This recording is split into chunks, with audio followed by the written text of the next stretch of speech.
Hola, buenas tardes. Mi nombre es Norbert Ibarra, estudiante de Psicología y del curso de Historia Crítica de Colombia, contemporánea, de la Universidad Nacional Abierta y a Distancia. En esta ocasión he invitado al señor Diego Alejandro Ibarra Montenegro, un gran chef colombiano que ha trabajado en diferentes regiones del país y por lo tanto ha investigado y estudiado la historia de Colombia y sus diferentes etapas que ha marcado el país durante los años antiguos. Hola Diego, ¿cómo estás? Hola Norbey, muchas gracias por la invitación. Es un gusto, un placer estar aquí contigo en la noche de hoy. Estoy muy bien. Muchas gracias. Bueno, en este video abordaremos un momento clave del conflicto colombiano, que es la masacre de las bananeras, ocurridas en 1928 en el municipio de Ciénaga, Magdalena. Bueno, respecto a esto, ¿qué sabes de lo sucedido en estas bananeras, Diego?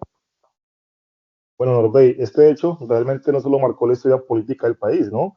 Sino que también la vida de miles de trabajadores y sus familias. Pues resulta que en la década de 1920, una empresa americana, la United Fruit Company, tenía o controlaba y monopolizaba toda la producción, exportación y todo lo inherente a plátanos o bananos en el área del Magdalena.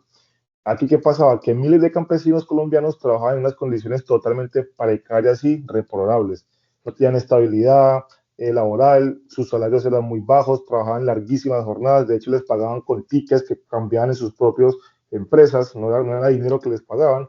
Entonces esto generó una molestia increíble en los trabajadores, definitivamente por esas condiciones. Entonces, por allá en diciembre de 1928, los trabajadores se organizaron e hicieron una huelga para exigir mejores condiciones, lo normal.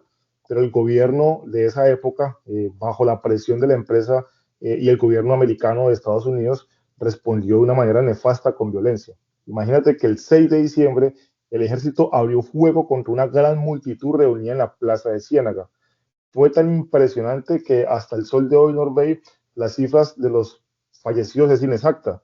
Algunas personas hablan de cientos y otros hablan de miles de muertos, ¿no? Lo cierto es que después de ese día la región quedó marcada por un miedo y un silencio totalmente absoluto.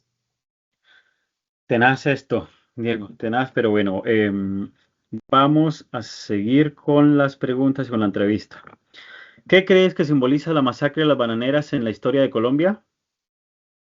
Uy, Norbey, realmente esta masacre simboliza un momento clave en la historia del país. Es un momento en el que el pueblo trabajador empezó a alzar la voz, ¿sí? Un pueblo que estuvo oprimido y controlado por esta gran industria de manera injusta, ¿sí? Se levanta por el abuso, se levanta por todas estas acciones hacia el pueblo trabajador, ¿sí? Fue una lucha realmente por la dignidad, Norbey, realmente fue una lucha por los derechos laborales, pero también una muestra del miedo que existía en perder el poder, ¿sabes? Aunque fue una tragedia impresionante, dejó una huella profunda en la memoria de Colombia. Nos recuerda que las desigualdades no se pueden resolver con violencia, sino con justicia y diálogo, porque imagínate en qué el desenlace de esto, pero realmente es para que nosotros siempre podamos alzar la voz en pro del beneficio social de nuestro crecimiento económico también. Ok, Diego, mira, ahora vamos con otra pregunta. ¿Por qué piensas que este hecho sigue siendo importante recordarlo al día de hoy?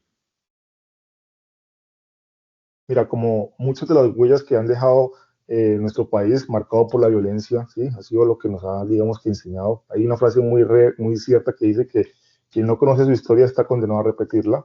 Y digamos que en Colombia, lamentablemente, el tema de la desigualdad la seguimos viendo, ¿no? Hoy en día, con diferentes condiciones, después de casi 100 años, se siguen viviendo muchísimas situaciones muy parecidas.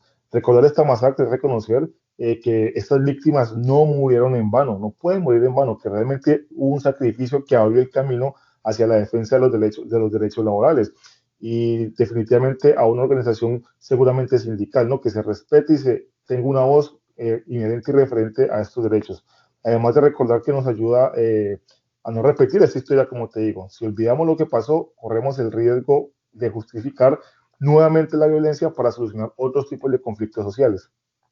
Perfecto, Diego. Muchísimas gracias por la entrevista. Ha sido muy valiosa para nuestra comprensión acerca de este conflicto que tenemos que tenerlo presente en nuestra historia. Muchísimas gracias por por tu participación. Que tengas buena tarde. Vale, Norbert, muchísimas gracias y bueno, recuerda, Quien no conoce su historia está condenado a repetirla. Muchas gracias y feliz noche.